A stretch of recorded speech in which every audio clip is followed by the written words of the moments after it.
voilà amul élément autopsie bi lu mu. ñun gisaguñ benn plainte aussi buñ déposé ba tax ñu war a def ay enquête dem ci ay juge d'instruction ëllëg di téye fii nit ki fi jógee ba xamu ci kañ. loolu aussi famille bi jaaxle na ci li fay bëgg daal mooy lu mu gën a gaaw nañ ko jox kooram mu yóbbu ko jébal ko boromam ndax Moustapha Ba julit la. xuloo wuñu xaste wuñu jàmm lañ bëgg réewu julit lañu.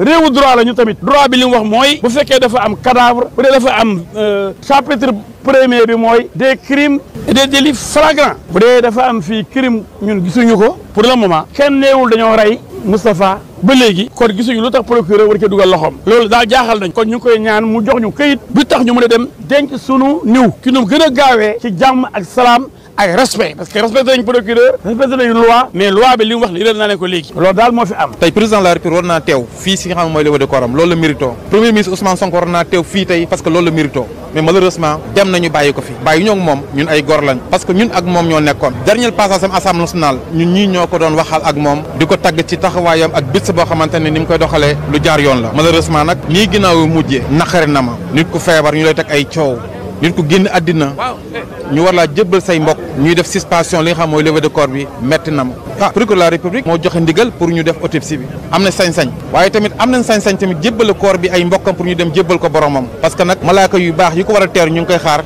pour war ko jébbal yonte bi sallallahu alayhi wasallam ndax jëfam ju baax ji nga xam jëf na ko ci réew mi bi mu mbir mi amee ñu nekk Touba lañ ko yëg liñ man wàccel ko ay kaamil alxuraan wàcce nañ ko toll si 4 kaamil alxuraan ñaana ko sama borom Moussa boo doon wax tey lu baaxam ak xolam bu rafet doo fi jóg daan wax ministre finance bu la ko yàlla dénkee ñëpp ngay jaboot muy opposition muy pouvoir tey amul kenn ku nekk ci réew mi koo xamante ne nii Moustapha Ba sequloon teranga sequloon xam-xamam bu yaatu ku ne la ko mën a waxal.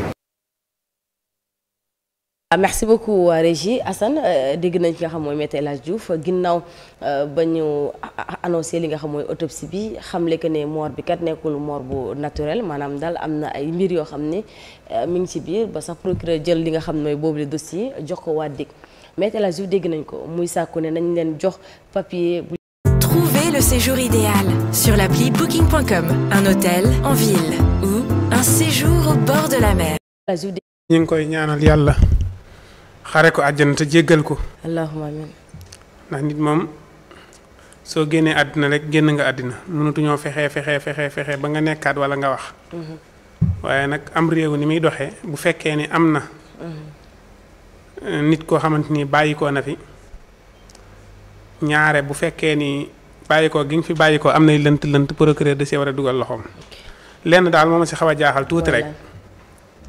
mooy fameem bi Maître El Hadji Diouf wax ak awakaam ak sëriñam ñu taxaw ne nañu jox sunu néew ñu suul ko soxla woo ñu ay autopsie waxuñu ni kenn ko rey waxuñu ni nàngam te bu njëkk famille bi ak avocat yeeg kii ñoo naan lii nañ ñu ko xoolal ba xam famille bi ñoo ko njëkk sax ñoom ñoo daan proposé pour ñu xoolal autopsie leen ba xam lan moo ko war a rey avocat yi dañ daan taxaw naan sunu kii nañ ko xoolal lan moo ko war a rey ndax kii kat dee gi loolu duñ ko nangu ndax dee gi ni mu jàmpe ni naam léegi nag bu ñu demee tey jii ba maam gouvernement bi wala boog yoon taxaw ni kii kat deem gi jaaxal nañu nañ ko leeral deem gi jaaxal nañu nañ ko leeral ñëpp waroon see taxaw fameem ak awakaam ak sëriñam ñëpp taxaw ci pour bëgg loolu yi leer ñoom ñu ni gëraawut si ni mu waxee nañ ñu jox kayit rek ñun ñu sóol te jàpp si yàlla ñooñu waroon nañoo ànd ak ministre bi si li mu bëgg mooy mbir mi leer ndax ki kat tey ji comme si mënoon a doon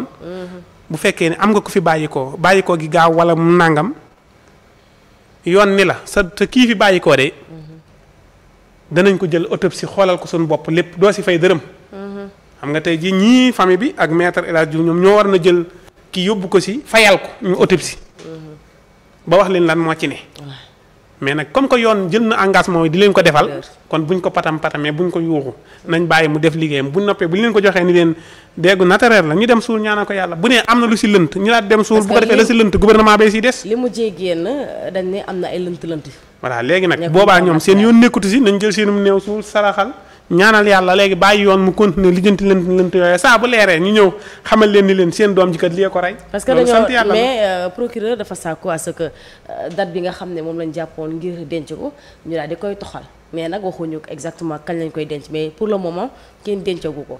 loolu la Maître El Hadji Diouf di sàkku. jox leen benn papier boo xam ne dañuy dem denc seen néew. mais néew bi kenn mënu koo denc tant que enquête bi. maanaam avancé wul de trop. waaw ñoom ñi ko yor daal. mën nañ ko yor ba bañ leen koy jébbal loolu moom du problème néew buñ téyee du problème yi réew yi si des boo demee am na néew yoo xam ne mën nga koo téye sax ay weer wala nga téye ko sax at. loolu man am problème nañ ko téye. ñoom nañ nekk si li ñu war a nekk bàyyi yoon mu def liggéeyam. su yoon joxee ndigal ñu dem suul seenum néew ñëw toog continuer di ko ñaanal yàlla. lii nag wax dëgg yàlla yombul daal si réew mi ñaare boo amee ku nelaw da ngay dem si yoon ñu autopsie wuñ da ngay fay nangam fay loola nga windeel bay bëgg a dee. bii nag comme que ñoo ko jëlee seen engagement nañ leen ko bàyyee. ba ci soxna yi ki nga xam ne moom. joxe hélas déedéet xaaral foofu rek. baax na joxe hélas. xam naa ne am na yeneen yu nekk. non joxe hélas. am na yeneen yu ci nekk man xam naa ne am na ay sew-sew yoo xam ne di nga ko di. nii boo ma laajee si soxna yi su ma si laajee doo ma tontu. déedéet xaaral soxna yi Modou Moustapha Ba xam nga moom ba mbir bañ toogee ab diir déggul borom këram dafa dem ànd kenn ko xam seen mbokk la dem foofu la ca France bañ demee nag ci hôtel bi nga xam fa la nekkoon ay bagages am mi fa mais fekkuñu ko fa. ñaata soxna la. benn soxna la am benn la waa benn la ñu wax. bañ demee ku leen ubbil hôtel bi. hôtel bi ku leen ko ubbil. dañoo dem fekk borom hôtel bi. xaw ma borom hôtel bi xaw ma fi dugg ci hôtel xam nga pare nga may laaj. non maanaam dama la bëgg a wax ne dafa dem ci hôtel bi xam na fa la chambre du ñàkk xam na fa la chambre borom këram. chambre bal mais mooy soxna si tamit tey lañ ko woo foofu la ci dig. moom itam mi ngi déglu ko waa déglu woo nañ ko tey.